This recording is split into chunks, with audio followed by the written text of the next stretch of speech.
Alright, so this is going to be a tutorial for how to get your item from all the items that you need to actually publish your work onto the Steam workshop and for Dota2 items. Alright, so what programs am I using? This is I use Softimage to model my in-game resolution item. Then use Photoshop to do the textures. I actually use Maya to rig the item into the skeleton and export to FBX format, and then that gets then compiled with the textures inside Dota. It compiles everything for you in there, and then you can test it inside Dota. So we're gonna run through that whole system, starting with our model from Softimage. Now you don't need to use Softimage; you can just run it off Maya and model in Maya and export out of Maya. But I prefer to model in XSI or Softimage now. Alright. So here's our mask that we reworked from the previous version that I'm going to be publishing. And there is limits for each item that you want to publish on the workshop. So you can't go over the amount of polygons and go all crazy. So for Pudge, his low poly count, which is the in-game poly count, is 300. And for some items, they allow you to have a higher polygon count, which is used for the avatar, which shows up at the bottom of the screen inside Dota2. And that one is 550. And here you can see I'm underneath the limit at 536. And the in-game version is at 300, right in the dot.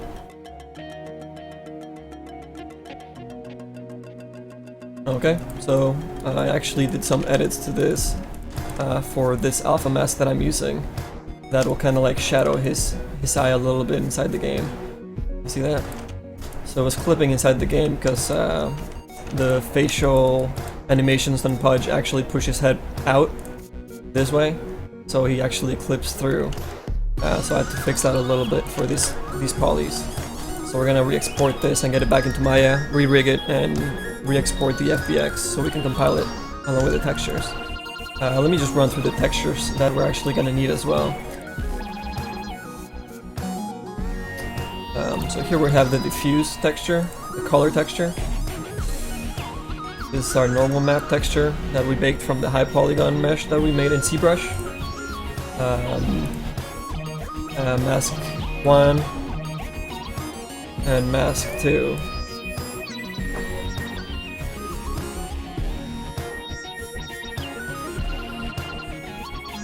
On mask 1 and mask 2 use the actual channels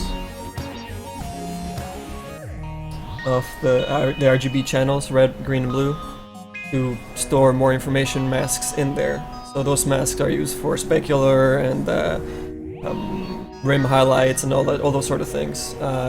There's all that information is up on the workshop, on the lab workshop, if you want to check out the guides. I'll post a link underneath the tutorial later on, so you can navigate to those guides and see exactly what each mask does. But I won't go through that in this tutorial. This is more about exporting one, so you already have those files set up.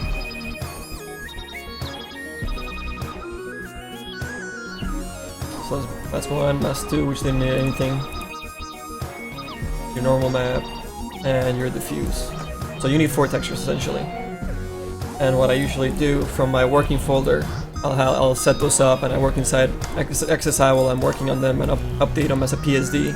And when I'm ready, I export those to TGA format and then copy them over to my comments folder, Dota2 beta, whatever you call, you can, this is the new folder you create, call it whatever you want. It's just so that it's inside your comments folder, so you can access it easy when you're actually in Dota and you're ready to compile. So I create my Pudge folder, and I have a lot of items here that I still need to publish. But Insanity Mask, and we have our color, normal map, mask 1, mask 2 files in there. And what you want to do too, Dota requires a thumbnail of your item, so that when you have it in your workshop, people can see, a cool little thumbnail of your item. I'll show you guys that as well. I actually don't have that in here right now.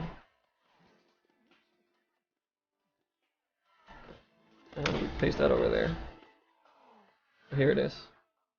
You can go a little crazy, do a little bit nicer lighting, you know, touch it up a little bit, you know, showcase your item.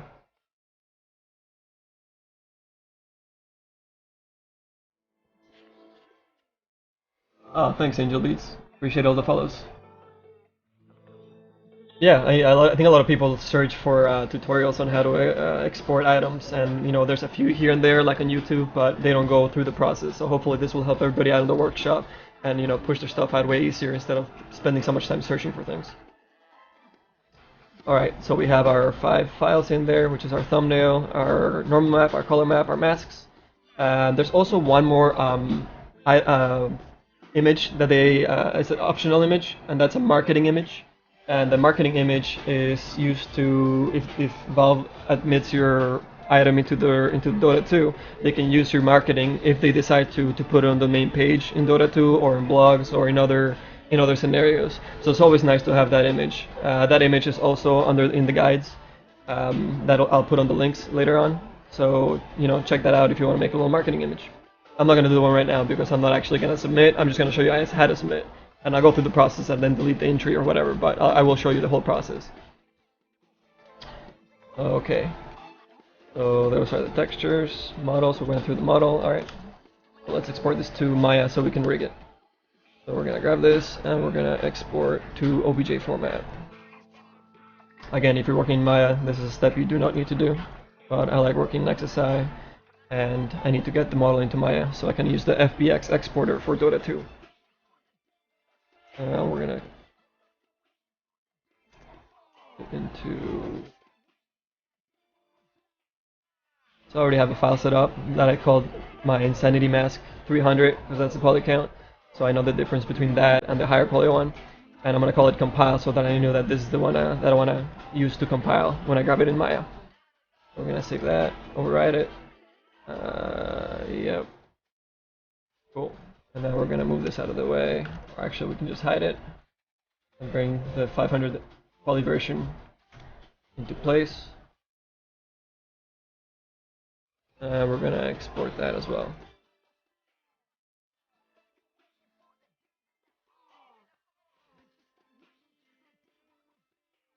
And 500 compile. That's actually 550 is the limit, not 500. So I should actually delete that. I don't import it by mistake.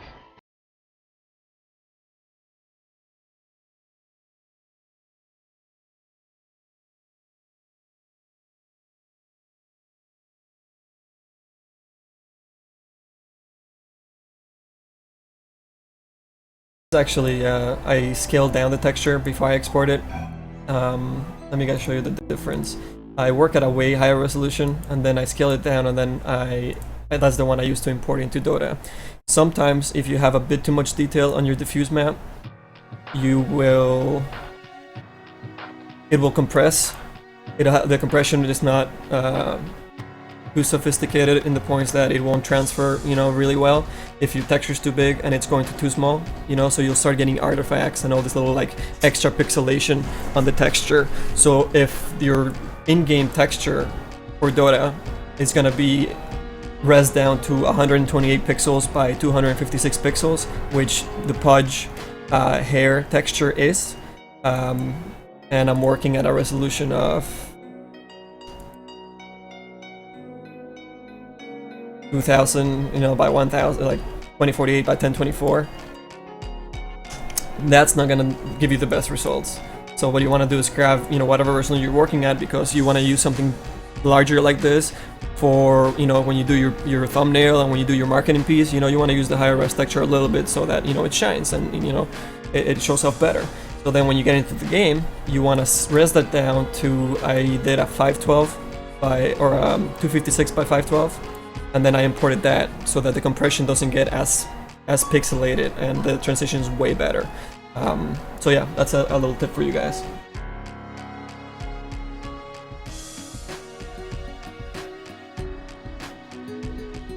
Alright, so let's bring this back into Maya now.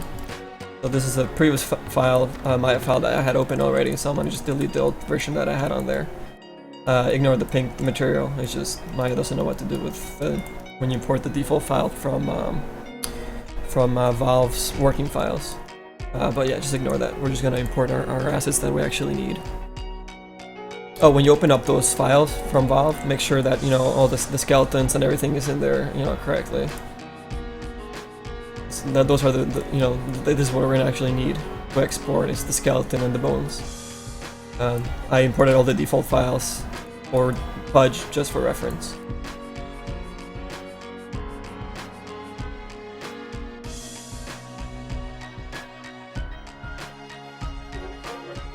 Oops.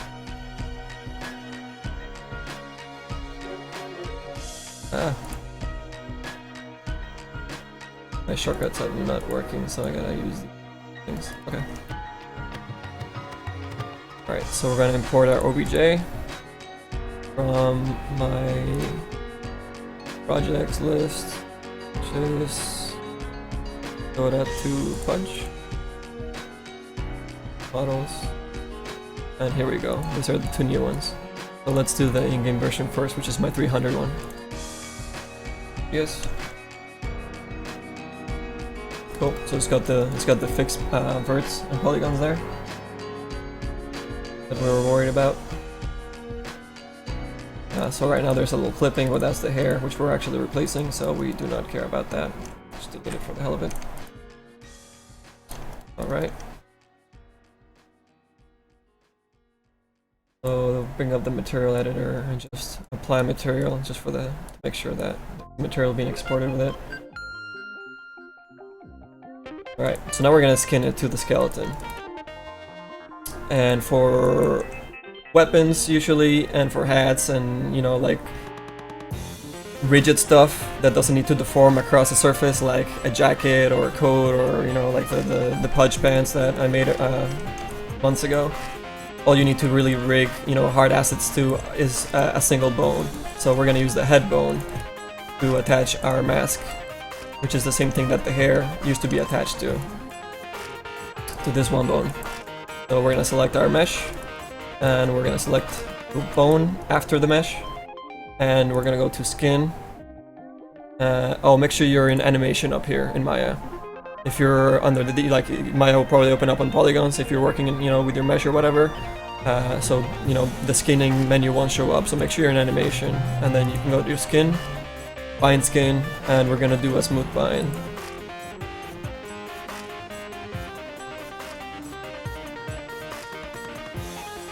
Alright, so on this new window that opened up, Warco. No, it's not incredibly hard. It's simple to import your stuff in. Once you do it a few times, it's really easy. Okay, so we're gonna bind to selected joints only because we want to export all the other bones. We're gonna keep the max influences to 1 since we're only using, you know, the one bone. If we were using, you know, if we were making like this cloth piece that went over his arm, that would need to go across, you know, a few bones. So when his arm bends, you know, you would have to bind some of the vertices in between to both these bones. So then we would change that to maybe 3 influences. You probably don't need more than 3, so 3 would be a good spot. But for now, we're gonna keep it at 1, keep it nice and simple, make sure it works, and we're gonna bind the skin. Alright, so now it's bind to that one bone. We're gonna select the bone and rotate it around, and we can see that it's actually binded to it. Pretty simple, yeah? Alright, now, if you ever test it to move it around, make sure that you undo your stuff. Otherwise, you're gonna export with wrong numbers on your bones, and you don't want to do that. You're gonna mess up where the mask ends up. Make sure that it's all set up nicely. And now we're gonna export it, or FBX, so that it can be brought into Dota2. So we're gonna select just the mesh, not the bone anymore. The mesh already has the information of what it's rigged to, which is the one bone. And we're gonna go ahead and export the selection only under file. Okay, and we're gonna export it as an FBX, which is what we need to import into Dota. If you don't have the FBX plugin, go into your plugins manager in Maya and turn it on. I think it should be there by default. I don't think you need to download anything. So yeah, just go in there, turn it on, and then restart Maya. You might not need to restart, but if you do, just restart Maya and then export your mesh and choose FBX export. The settings you need to have on for the FBX export are already turned on here, so make sure you have your smoothing groups, your smooth mesh, reference, containers content, triangulate your mesh, input is important, scale factor automatic, that's cool, FBX file format, binary, and I'm exporting as FBX 2009. I think it also works in 2012 and 13. I've tested both, I think, but last time I used it, I was running 2009 versions on different tests I was doing because of different. So there were some bugs with some pudge items that were fixed in the last 2 builds. So yeah, just use 2009. That seems to work fine. And we're gonna go to our common Dota2 beta, and that folder that we created where we're going to keep all our stuff. You can name it whatever you want. So in here, you can put your different heroes that you work on, so everything's nice and neat. I have my pudge folder here set up with all the pudge items that I'm working on at the moment.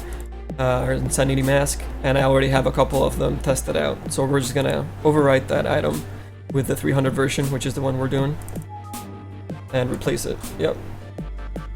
Okay. Sometimes you get some warnings. Okay, we can test it later. Alright, so now let's do the same for our higher poly version for the avatar of the mask.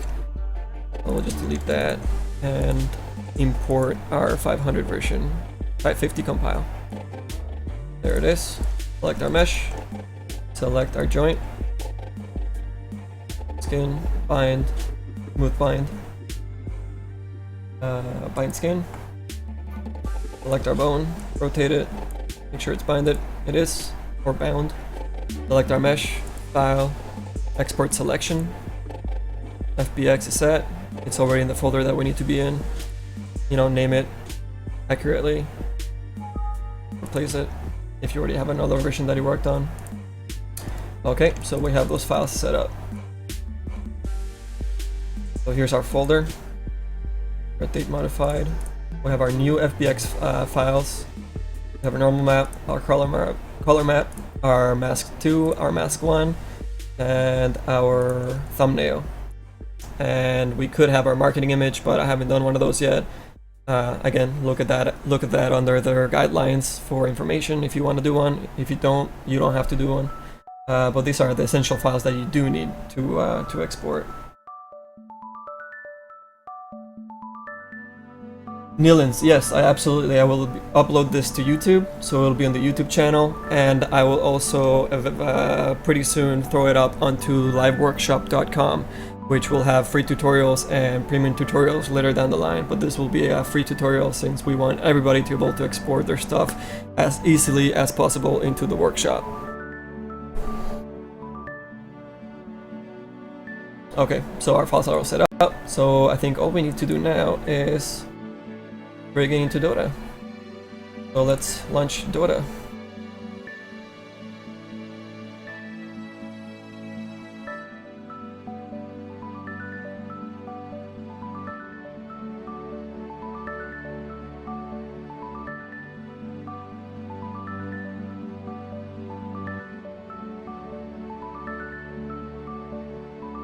All right.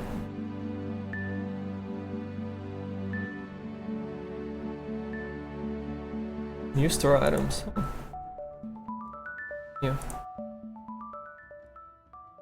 Oh yeah. This guy, a little free advertisement.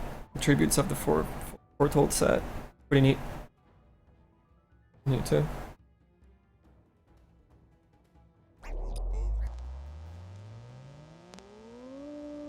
Neat. Alright. Sorry. Back to business. Okay, so inside Dota, you want to go to the store, and we're going to click on the workshop tab, and we're going to publish our new submission.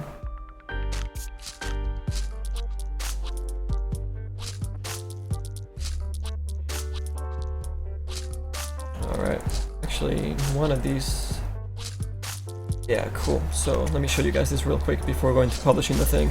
If you go into Browse Workshop, it sends you directly to the workshop site, and right at the top there, they give you the submission guidelines, which I was speaking to about before. And in here, you can see the texture guide. Oh, come on, Steam.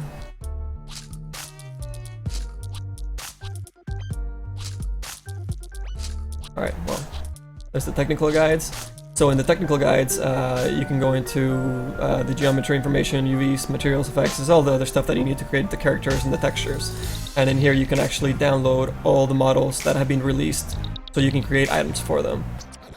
And lower down the line, they give you the geometry requirements and UVs and, you know, all the details. And the marketing texture or marketing image that I spoke about earlier. So yeah, check that out. The shader mask guide is really important. That's how you make your mask 1 and mask 2 textures, and what each RGB, you know, the red, green, and blue channels are actually for. So yeah, make sure you check that stuff out.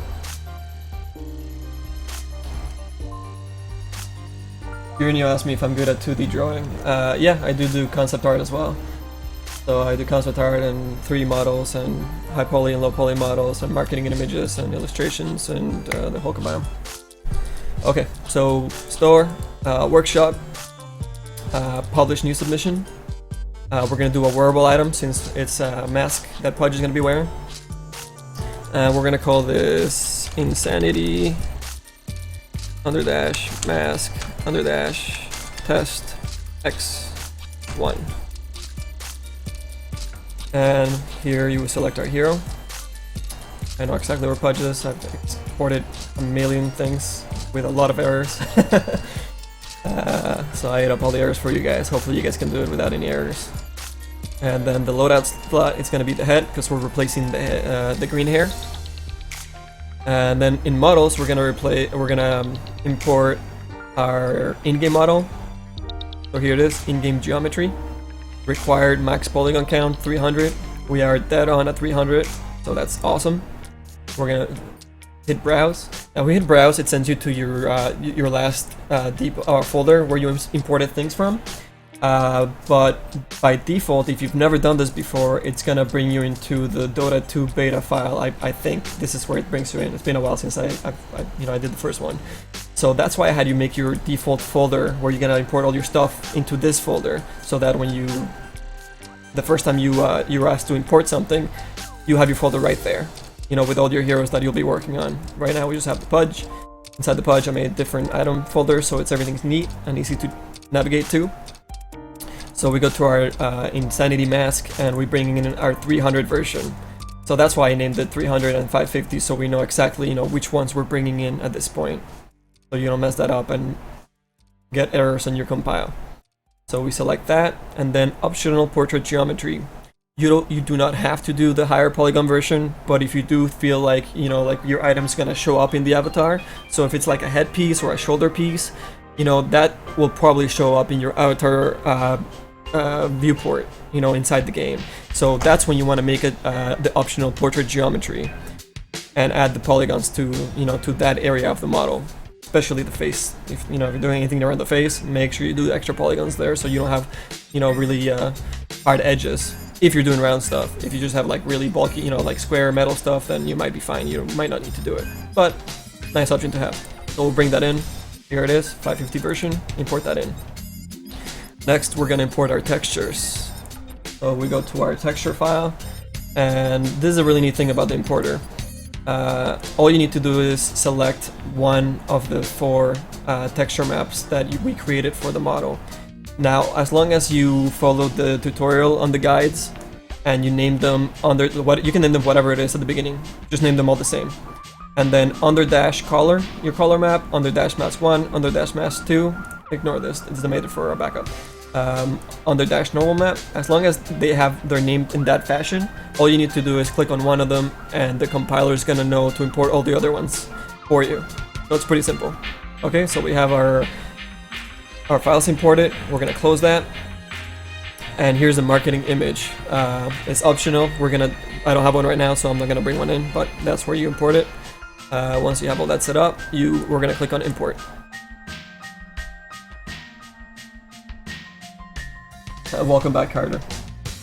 Okay, so here it shows you the engine compiled. You know, it looked for all our textures, all our model files, and compiled it inside the engine. All this stuff used to be so much harder for Team Fortress 2. You know, you have to use all these different programs and pray to the 7 gods, and it was a little tougher. So now this is awesome. You know, this is something that they're actually introducing into TF2. There's a beta running for it now. So it's going to be way easier to do for TF2 as well pretty soon, which I'm pretty excited about because I haven't made TF2 items in some time.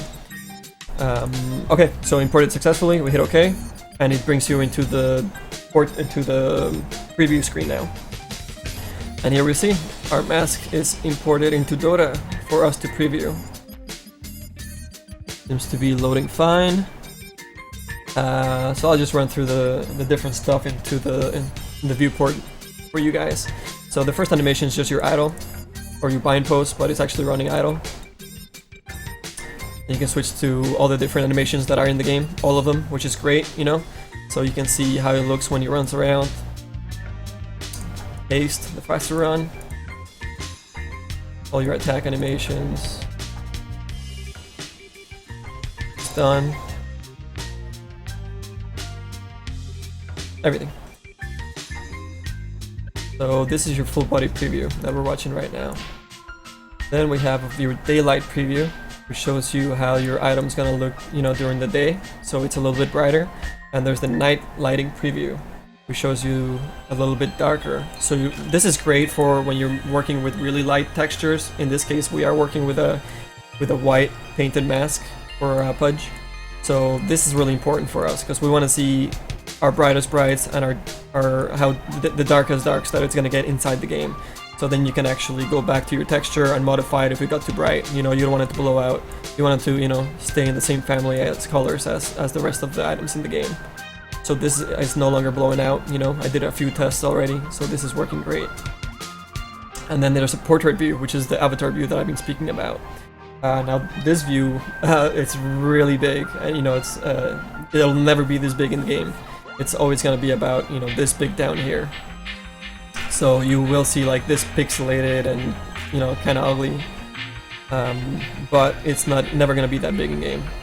So we're going to actually launch it into the game in a little bit so you can see exactly what it's going to look like.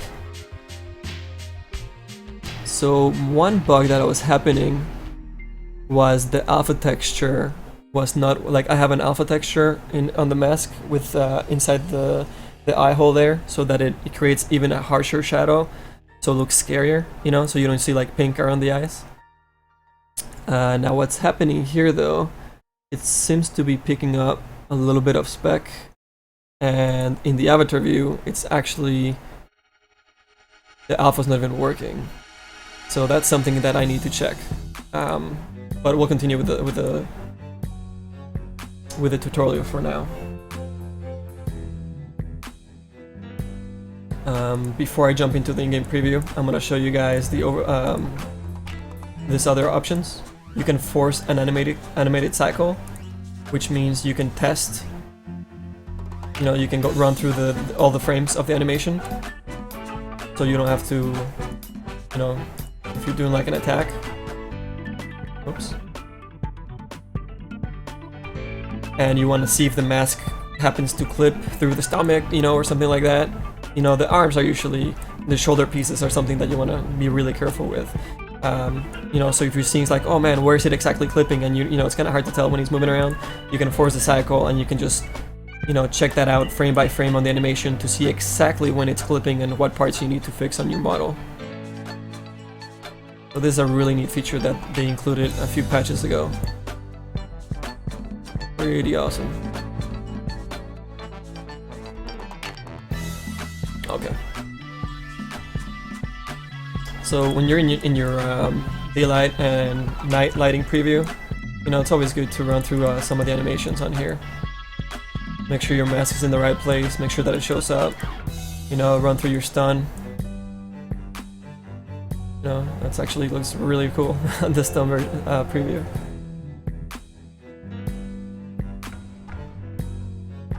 Cool.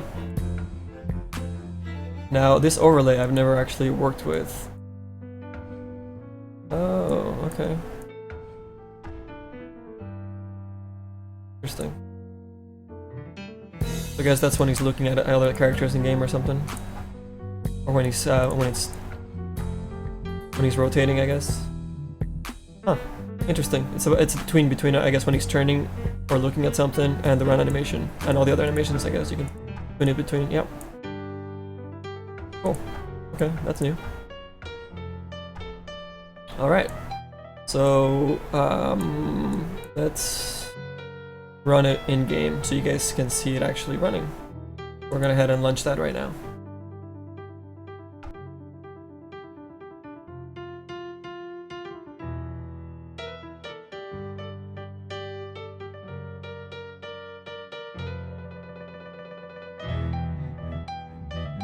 And those for those of you that are wondering, this is not the default launch screen. I customized it. I replaced the file in Dota files with my live workshop load screen. Okay, so once in here, you wanna select the hero you are actually testing. So we got Pudge. We're gonna pick Pudge. Now your item's not gonna show up in the screen, so don't worry about that. Right now I'll just show the items that you actually have inside the game of Dota, so ignore anything that's on the screen, just hit play. Alright. Look at all that. So this effect is actually because I have my Pudge pants, my self-made Pudge pants, the bloodstained bridges, I think is what we ended up calling them. Prepare for battle. Okay, but we actually see that our mask did get imported, and there it is.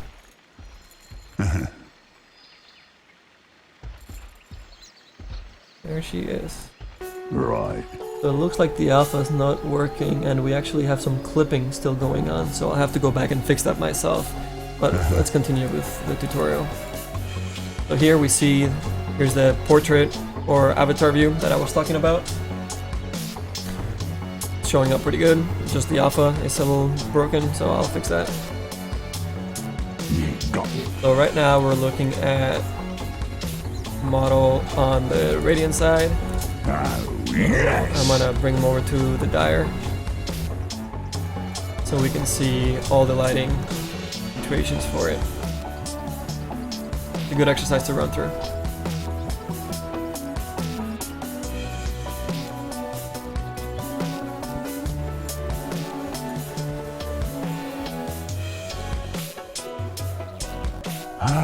Good idea. Alright, we're gonna sitting on this ledge. Like if you put on a ledge and you zoom in and you kind of move forward, that's usually like a really good thing, a good way to take a look at your mesh inside the game.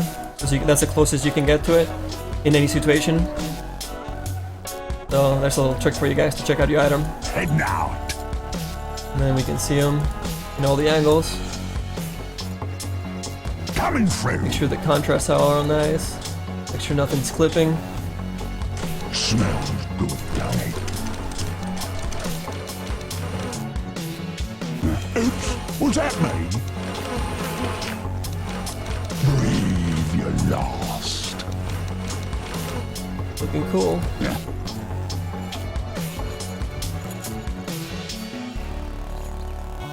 Now what you can do is bring it up to some lights, you know, around the level, some of these dynamic lights. If you're close enough, they will light the model and your item.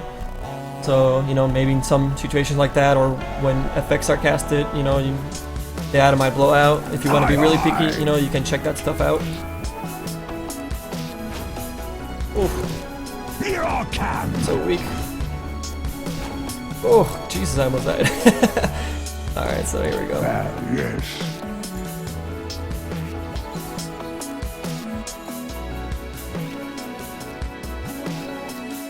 Forward. Yeah, pretty happy with the levels.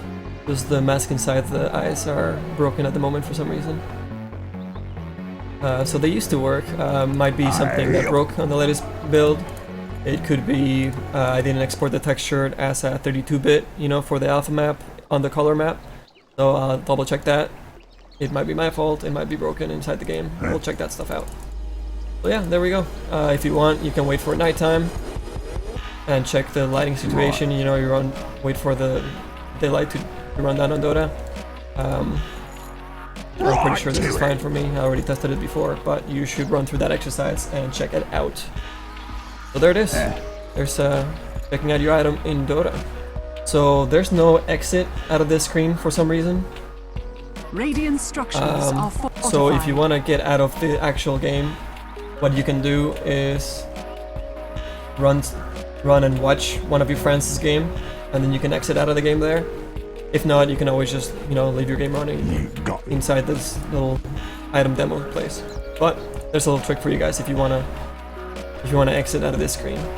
If not, you can just go back to your item over here, and we can submit.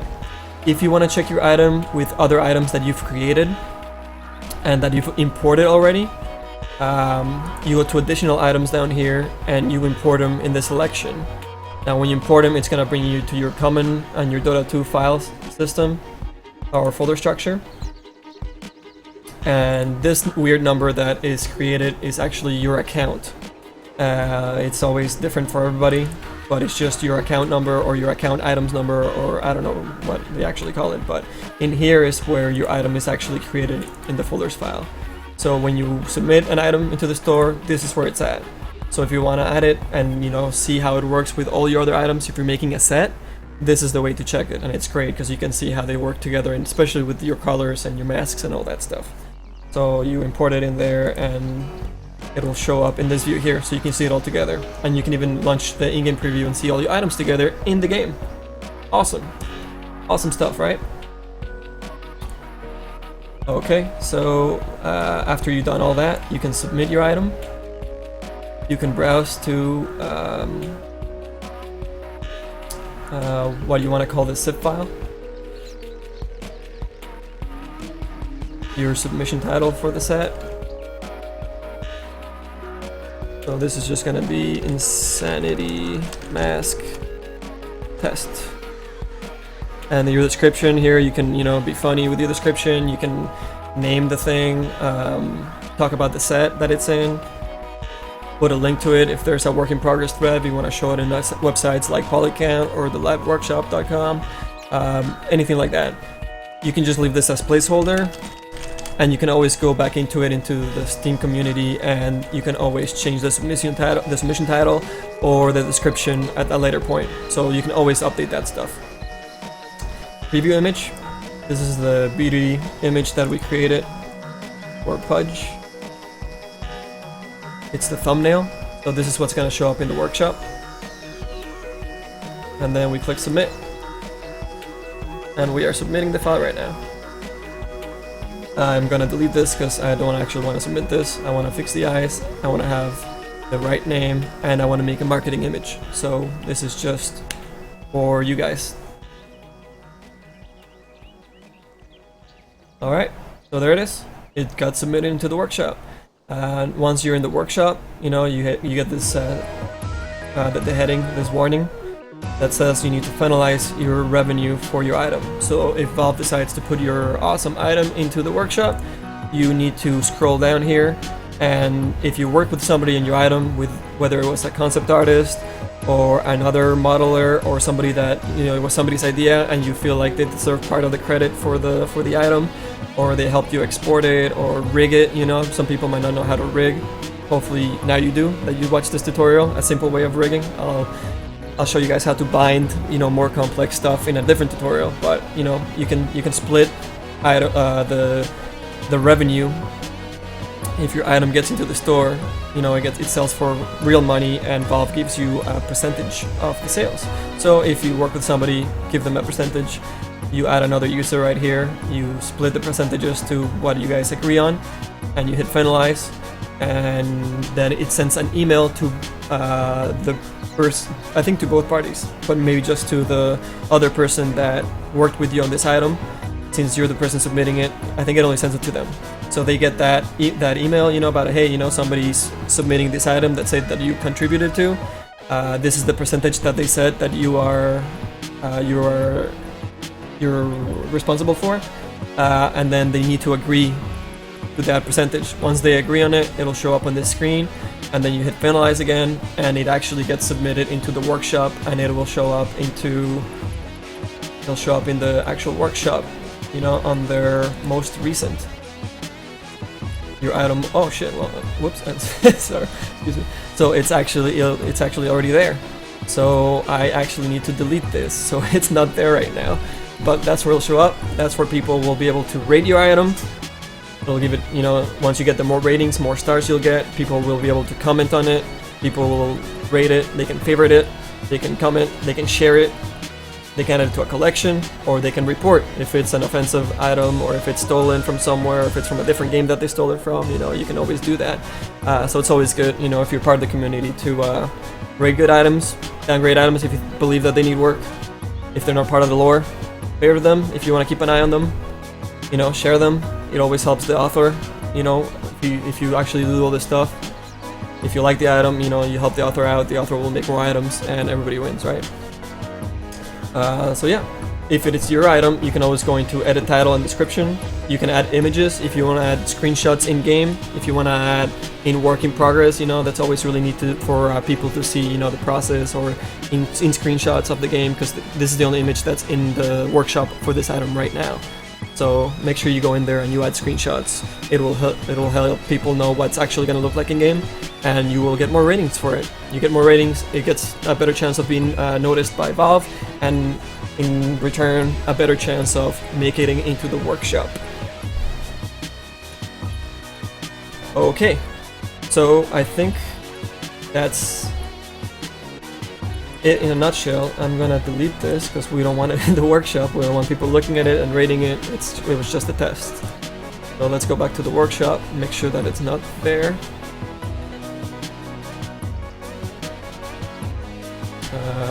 Oh, I'm in my own stuff right now for some reason.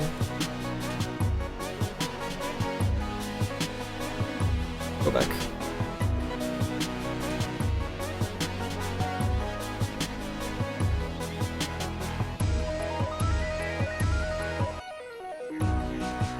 What's happening?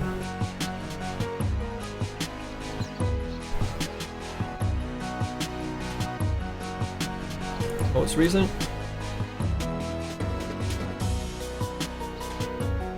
Cool. Alright. We're not there. Awesome. So yeah, that's if you want to check on your item, you want to see people commenting in it, you can go to most recent. If it starts getting a lot of ratings, you can check most popular. And, you know, if you can check through all the pages here. If it gets popular, you know, it'll jump to the front page, which is awesome. More people will see it. And then you can check if all the items that have been accepted into the game. If yours get accepted, if your item gets, or your set gets accepted into the game, you will actually get an email and you will know. But you can always, you go in here and check it, all the other stuff that's been accepted for the game, for the current patch. This llama is awesome. Okay. I think that's it in a nutshell, you guys. We can exit out of here. Wait. And we're gonna check that alpha on our diffuse. Okay, no, so the alpha is there. So it looks like it's just broken right now inside the engine. So I will bring that up with Bob and make sure that it's not something on my side. Could be saved as 32-bit, yeah, see 32 for your alpha channel of it. Weird, okay. I'll have to keep working on that. But that is the tutorial on exporting all your stuff into the Dota workshop. I'm gonna continue broadcasting, but this will be the end of the tutorial for when I push it onto YouTube and onto the website. So hopefully that was awesome for you guys, and you know, you'll be able to export all your items into the workshop and hopefully get into the game sometime. So good luck with you guys, with that stuff, you guys. And yeah, check out the rest of liveworkshop.com and check out the Twitch channel and the YouTube channel, which holds all of the workshop videos, the live workshop videos. Alright, so that's it guys, thanks a lot, and I will keep streaming and working on items for the people that are already watching live. Alright, for the people watching live, you guys have any questions on that procedure? It's pretty straightforward, like I said, like they made it super easy with the in-game compiler, so pretty sweet.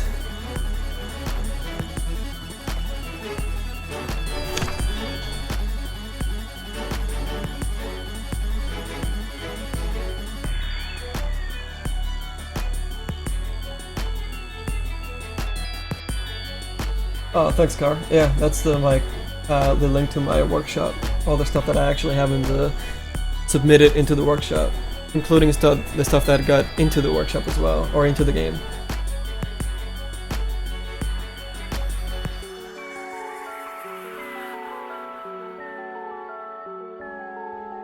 The programs that I use are not free to download.